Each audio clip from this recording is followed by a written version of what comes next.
प्रिय छात्रों, आपका इस चैनल पर स्वागत है। हम लोग पहला चैप्टर कंप्लीट कर चुके हैं एनसीईआरटी का, जो वास्तविक संख्या थी। और इस चैप्टर के जितने भी वीडियोस थे, जितने भी क्वेश्चन थे, जितने भी उदाहरण थे, है ना, मैंने सभी वीडियोस को अपलोड कर दिया है। और आप लोग एक एक वीडियो को क्रम से देखकर जो है इस प्रश्नावली को अच्छे से तैयार भी कर लीजिए और इसका नोट्स भी बना लीजिए, है ना, ताकि एग्ज़ाम में जो है दोहराने में, रिपीट करने में, रिवीजन करने में काफ़ी आसान भी होगा और बेहतर से बेहतर आप लोग नंबर ला सकते हैं। ठीक है, तो इस चैप्टर से रिलेटेड देखिए, मैथ का जो पेपर हो रहा है ना, 70 नंबर का जो पेपर हो रहा है, उसमें 20 नंबर के जो है MCQ जो है, मतलब बहुविकल्पी प्रश्न जो है पूछे जा रहे हैं। तो पहले चैप्टर से रिलेटेड आज जो है मैंने 5 बहुविकल्पी प्रश्नों को लिया है और इस तरह से और भी वीडियोज़ मैं बनाऊंगा, जिसमें जो है टोटल मिलाकर जो है 20 जो है बहुविकल्पी प्रश्न हम लोग करेंगे। और यह जो बहुविकल्पी प्रश्न है काफ़ी महत्वपूर्ण है।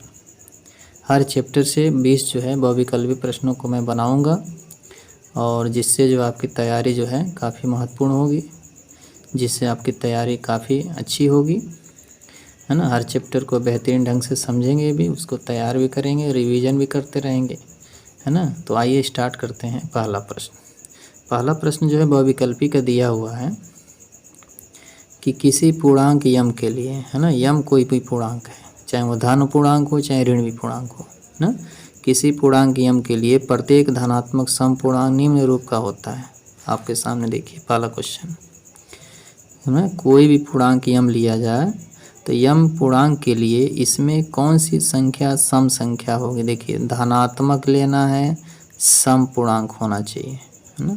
इसमें से कौन सी संख्या धनात्मक भी है और सम पूर्णांक है। आप देख लीजिए कि यम जो है, यह जो है ये सम संख्या भी आ सकती है और विषम संख्या भी आ सकती है ना। इसलिए जो है यह जो संख्या होगी ये नहीं होगी, ठीक है ना। क्यों? क्योंकि यम की जगह पे 1 भरेंगे तो 1 मिलेगा, 2 भरेंगे तो 2 मिलेगा, 3 भरेंगे तो 3 मिलेगा।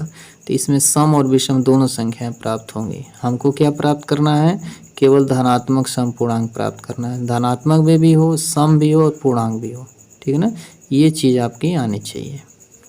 यहाँ देखिए, यहाँ आपके सामने है यम +1, ये भी नहीं होगा, क्योंकि यम की जगह पर अगर 1 भरते हैं तो 1 और 1 2 हो जाएगा।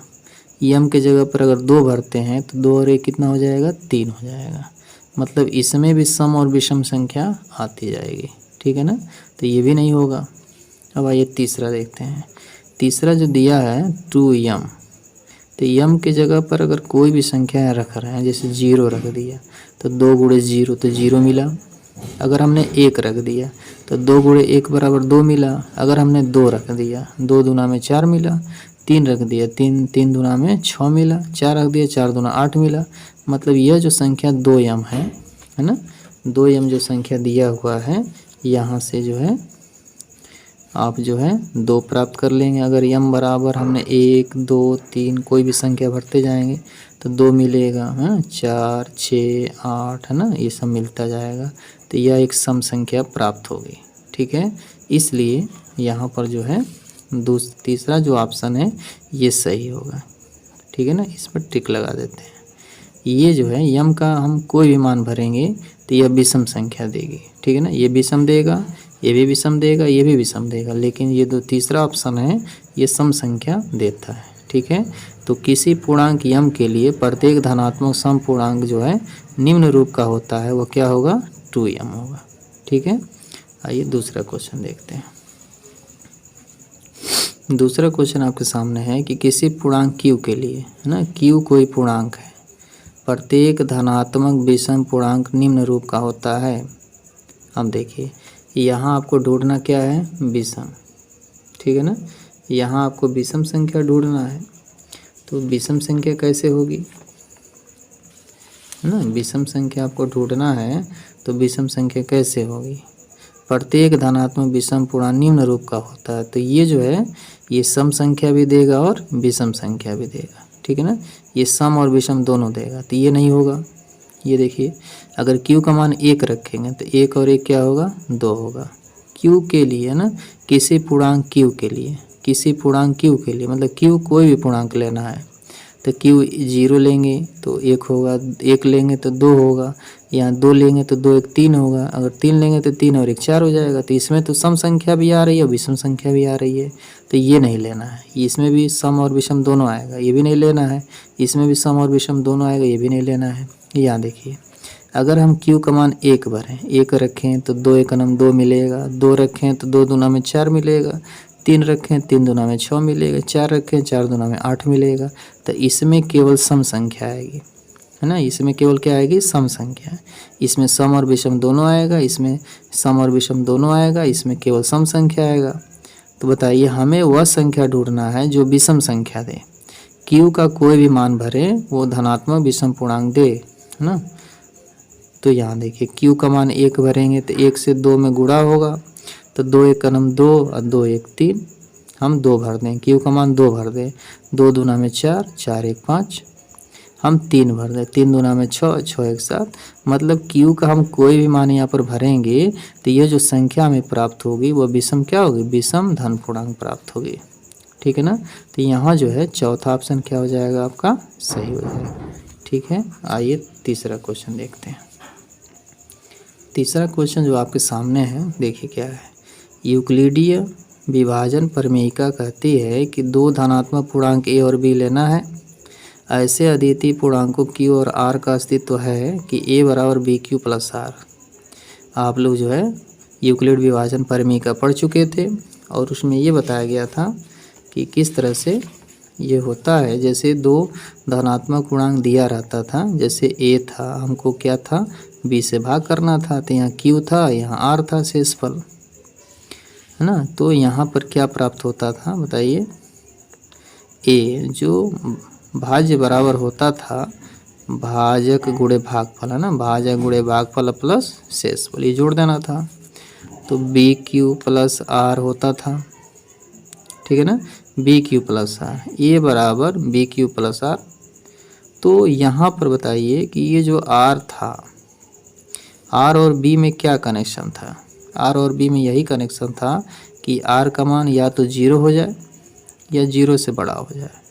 आर का मान इस तरह से लेना था, आर का मान जो है 0 से बड़ा भी होगा और 0 के बराबर भी होगा, लेकिन किससे छोटा होगा, बी से, जो भाजक था ना उससे छोटा होगा, मतलब बी से छोटा होगा। आर का मान किससे बड़ा, बराबर, 0 से बड़ा होना चाहिए और 0 के बराबर भी हो सकता है, 0 से बड़ा और 0 के बराबर, लेकिन किससे छोटा होगा, बी से। तो यही लिख दिया गया है। तो 0 जो है आर से छोटा है और आर का मान 0 से बड़ा भी होना चाहिए, बराबर भी होना चाहिए, लेकिन बी से किससे कम होना चाहिए, बी से कम होना चाहिए, ठीक है। तो वही चीज़ यहाँ ढूंढ लेते हैं। अब देख सकते हैं यहाँ पर तीसरा जो ऑप्शन है ना, आर का मान जो है 0 से बड़ा होगा, 0 के बराबर भी होगा और किससे छोटा होगा, बी से।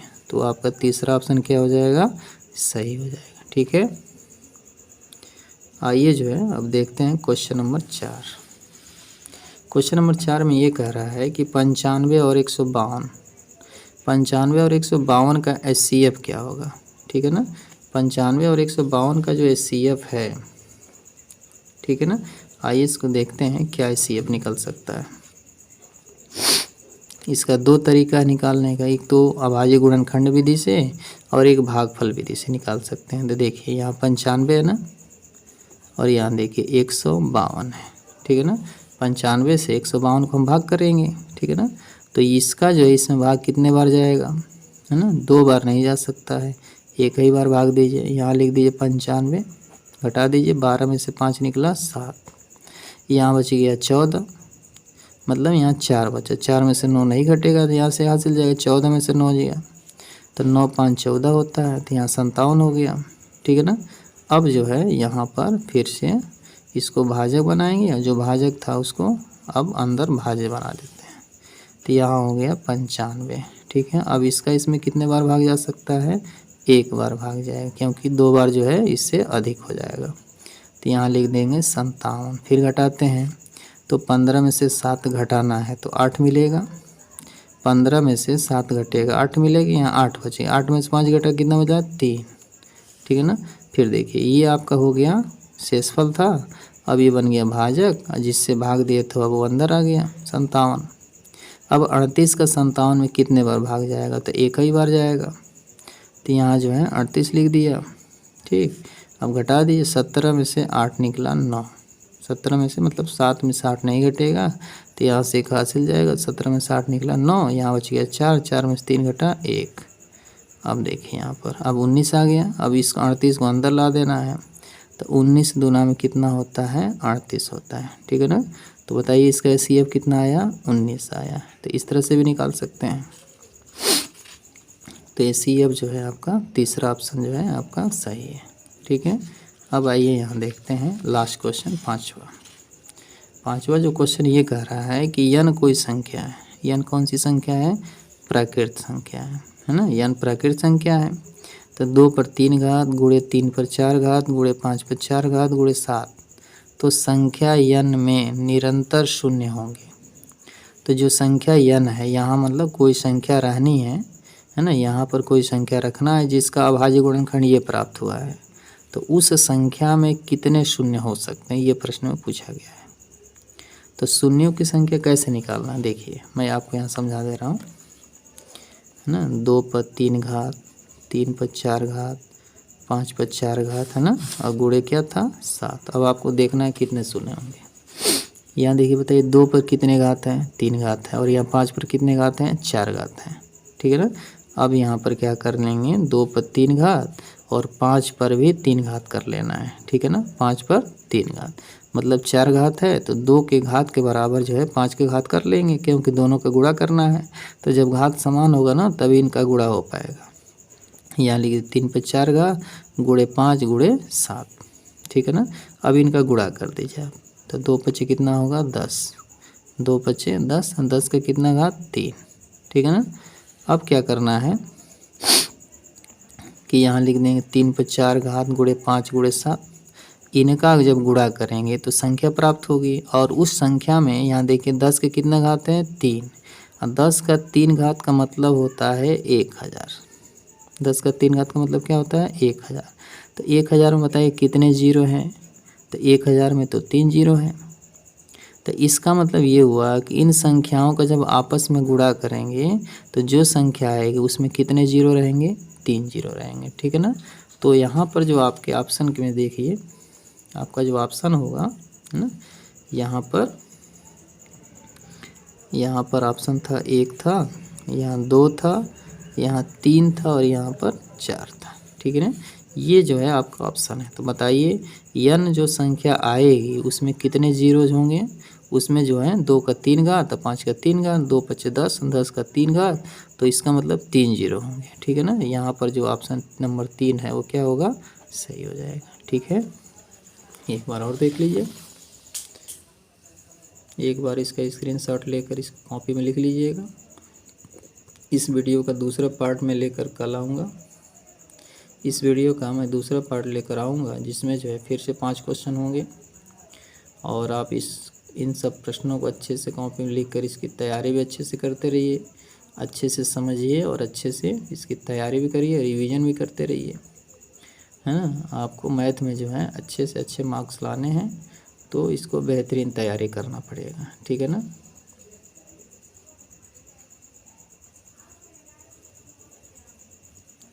और मिलते हैं इसके नेक्स्ट पार्ट में, है ना। वीडियो पसंद आए तो इसे लाइक भी कीजिएगा और मेरे इस चैनल को सब्सक्राइब भी कीजिएगा, और अपने दोस्तों से भी इसे सब्सक्राइब भी करवाइएगा, है ना। तब तक के लिए धन्यवाद।